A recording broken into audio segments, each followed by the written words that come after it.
സർക്കാരുമായി ബന്ധപ്പെട്ട അറിയിപ്പുകൾക്കും മറ്റു വാർത്തകൾക്കും വേണ്ടി ഈ ചാനൽ സബ്സ്ക്രൈബ് ചെയ്യാനും തൊട്ടടുത്ത ബെല്ലൈക്കൻ എനേബിൾ ചെയ്യാനും മറക്കാതിരിക്കുക. കേരളത്തിലെ ജില്ലകളുടെ എണ്ണം 15 ആകുന്നു.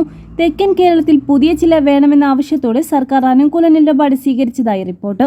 കഴിഞ്ഞ ദിവസം നെയ്യാറ്റിൻകര ജില്ലാ രൂപീകരണ സമിതി മുഖ്യമന്ത്രിക്ക് ഭീമ ഹർജി സമർപ്പിച്ചിരുന്നു. നെയ്യാറ്റിൻകര, കാട്ടാക്കട താലൂക്കുകൾ കൂട്ടിയോജിപ്പിച്ച് നെയ്യാറ്റിൻകര ആസ്ഥാനമാക്കി പുതിയ ജില്ലാ രൂപീകരണമെന്ന ആവശ്യമാണ് സംഘടന ആവശ്യപ്പെട്ടത്.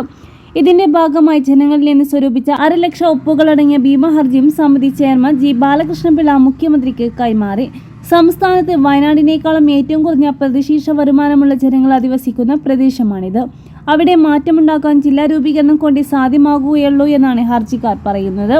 പുതിയ ജില്ലാ രൂപീകരണത്തിന് സർക്കാർ അനുകൂലമായി പ്രതികരിച്ചുവെന്നാണ് സംഘടന അവകാശപ്പെടുന്നത്. 1984 കാസർഗോഡ് ജില്ല രൂപീകരിച്ചതിനു ശേഷം പുതിയ ജില്ലകൾ രൂപീകരിക്കാത്തതുകൊണ്ടാണ് കേന്ദ്ര വിഹിതത്തിലും ഏകീകൃത വികസനത്തിലും സംസ്ഥാനത്തിനുണ്ടായ കനത്ത നഷ്ടം മുഖ്യമന്ത്രിയുടെ ശ്രദ്ധയിൽപ്പെടുത്തി. തമിഴ്നാടും കർണാടകയും ആന്ധ്രാപ്രദേശും തെലങ്കാനയും ഈ കാലഘട്ടത്തിൽ ജില്ലകളുടെ എണ്ണം വർദ്ധിപ്പിച്ച് വലിയ നേട്ടമാണ് ഉണ്ടാക്കിയത്. ദാരിദ്ര്യ നിർമ്മാർജ്ജനത്തിനും വികസനത്തിനും ചെറിയ പ്രദേശങ്ങൾ ഉൾപ്പെടുത്തി ജില്ല രൂപീകരിക്കുന്നത് ദേശീയതലത്തിൽ ഫലപ്രാപ്തി കണ്ട വസ്തുതയാണ്.